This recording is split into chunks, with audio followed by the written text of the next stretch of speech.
You noble diggers, all stand up now. Welcome, comrade. Never forget the forms. Hello, my friends, and welcome to my channel. Today, at the risk of stepping my foot autistically into something I don't really get, we're going to be talking about Marc Maron and Nick Mullen. Like I had Stavros on not too long ago, and and I didn't realize that him and his partner had been talking shit about me for years. That guy. Yeah, but well, that's been my whole life. I mean, I don't know, there's the fuck that guy contingent has always been out there, but I don't know. This is to build off of yesterday. I think this is a good example through a syllogism. I think that this argument will work like a syllogism, connections of if and then statements that will explain why we got to be nice to these American liberals, this kitty hand argument I was talking about yesterday. And it'll be fun, right? It'll be more fun to talk about someone who's a little less serious, and people like Nick Mullen are lights in a dark time. He's very funny. But Marc Maron. Marc Maron is the inventor of the podcast, right? People think Joe Rogan did it, but it's actually Marc Maron. Everybody knows about the cultural significance of your show. And he recently stopped doing his podcast, and he had to do a tour because of it, to try and gin up some last, gust of wind off it. And he had some great takedowns of the conservative comedian scene coming out of Boston, the orbiters of Joe Rogan. No ability to get health care anymore, and they're afraid of being alive and have no freedom left. So that's done. When do you stop with the jokes? When do you stop with the jokes? And like immigrants, okay, well, they're being ripped away from their homes, and they're all terrified, and okay, so that's done. When do you stop with the jokes? Right. I mean, it's one thing to pick on the vulnerable and the marginalized, but I mean, they're down. Yeah. I mean, they're down. Why do you got to keep hitting them? Unless you're a hack. Now, there's a question. Right, and he did great. And then I found out afterwards that Nick Mullen has been sniping at Marc Maron for years and years, right? I think it's some good fun. It looks like it's some good fun. Before Marc Maron blocked me, I told him that, you remember Dark Mark? Yeah. I tweeted at Maron and I said, there's a guy going by Dark Marc Maron. I said Dark Maron going on stage doing all this. There's a black guy who goes by Dark Maron. He's stealing all your stuff, dude. And he's doing it on stage. Dude, the idea of He's Dark like, fuck Mark... you, troll. But I thought it would be fun to be like, Nick, don't you realize that that's your future, right? This whiny, little, mustachioed man who everybody kind of just pities. That's you, man. That's going to be you. And in fact, your success over Maron's is not due to your skill, which is cool. I like your impressions, but due to technology, right? That the phone pushed comedians into a higher spot than they were 20 years ago. And so, take a good look at Marc Maron. That's your future, right? Pity. But I didn't bring this up just to be funny. I'm not a comedian. I'm not good at it. Wanted to talk about Marc Maron and Sam Seder's relationship. Obviously, that's what I do. I don't know that I'm a comedian. I feel like I'm more of like a political commentator who's mildly amusing. You're very funny. Right? Marc Maron is 10 or 15 IQ points below Sam Seder, right? As Sam Seder is 10 or 15 IQ points below me. And the relationship that this causes is one of pity. Again, pity. And really also on the entire format, which has spawned a lot of really actually not great stuff.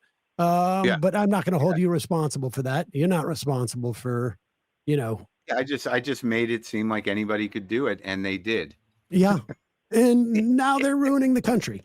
So, all right, well. Yeah, I try to, look, hey, it was helpful for you. And I think that's the important part. The important part, it was helpful for you and it really reignited your career. So, Okay.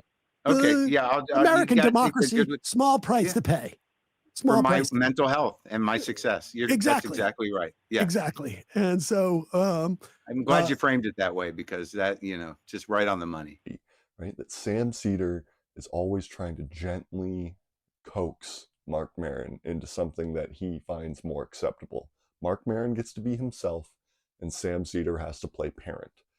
Political comedy in general was always a niche thing. And the guys that did it, I mean, historically, there's only a handful at any one time. And most of the politics, going on, most of the political comics of that time who were strictly political, who do that, I mean, just to say political comic, it's kind of boring. And I don't know that I was ever a political comic, but it has been my responsibility to myself to address it for at least a portion of the show, to show where I stand and offer my perspective on that, whether you agree with it or not, or whether it's well informed or not. But I never considered myself a political comic. And in the last 3 specials, they're almost structured like that there's going to be this section where I'm going to deal with that. And then we do the other stuff, personal, dark stuff that's a little lighter. But political comedy, I mean, even back in the 80s, dude, I mean, remember it was like Will Durst, Jimmy Tingle, Barry Crimmins, and that was it. But I'm not talking about political comedians. I'm talking about comedians actually even engaging in politics. Right? Because he's that much smarter than Marc Maron. And so when Sam Seder sits there and hears Marc Maron talk about how, being a political comic is a bad thing, right? Or it's hard, or it's boring, right? He's sitting there looking at him like moron, right? Man is the political animal. All things are political, right? A strictly political comic is someone who doesn't understand the politics of life, right? Theo Von is a strictly political comic, in my opinion, because the character, the bit he does, is tied up closely, knitted into the fabric of American reality about race and class and social structure, right? He's not, from the Boondocks, a poor kid like that. His father was in the state, right? He's a member of the deep state, and his ancestors are Polish nobility. So give me a freaking break, right? He is not one of us. But Nick Mullen is one of us, and Marc Maron is one of us, and Sam Seder is one of us, right? Even if they don't see correctly, right, and that they are trapped in the hallucinations of the American empire, in the imperial core itself, right? And so for the same reason that Sam has to be nice to Mark, right, to be like, yeah, your act isn't completely political, you're right, Marky Mark, right? We have to do the same to Sam, right? I want Sam's support for this project, but you can't just be like, Sam Seder's a shit lib, right? Sam Seder doesn't know what he's talking about. Sam Seder probably should have gone all the way through law school. It's fun.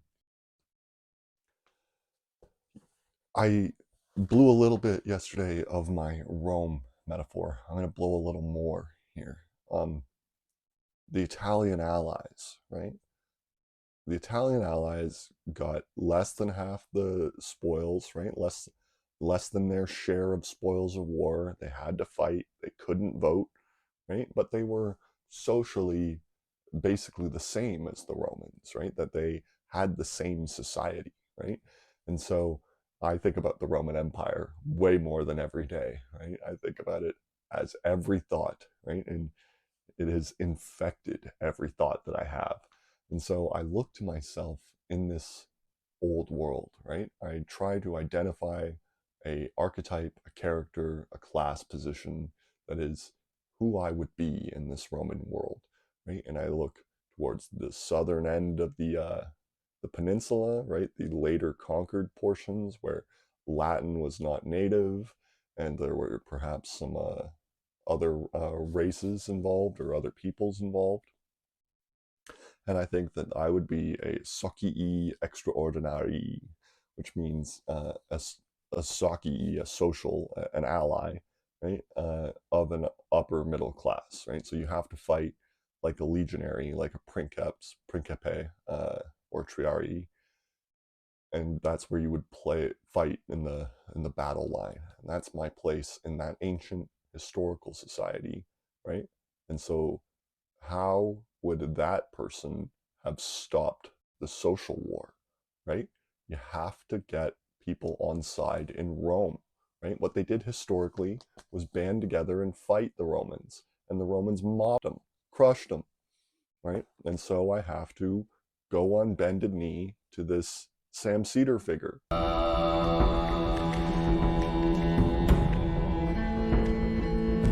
One swing. The Latins. Yes, I remember. Sam Cedar jokes that Ben Shapiro is the Pope of the Jews because he calls Sam not a real Jew, right? But what Sam really is the Pope of the left, right? He is the oldest, he's been at it the longest, he had Michael Brooks under his wing, he's got a lot of legitimacy, right? And 2 million followers on YouTube.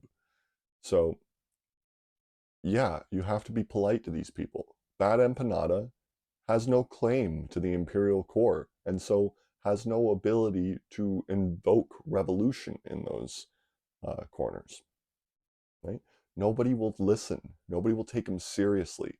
He's not an insider, right? And more than that, even if he was an outsider who was on the inside, right, who emigrated or immigrated, he doesn't play the game correctly. He doesn't play the game, according to the respect and dignity of these great, noble people, right? He's not living in the world of discourse or even politics. He's a rich guy that's sort of like, I just want to stay busy.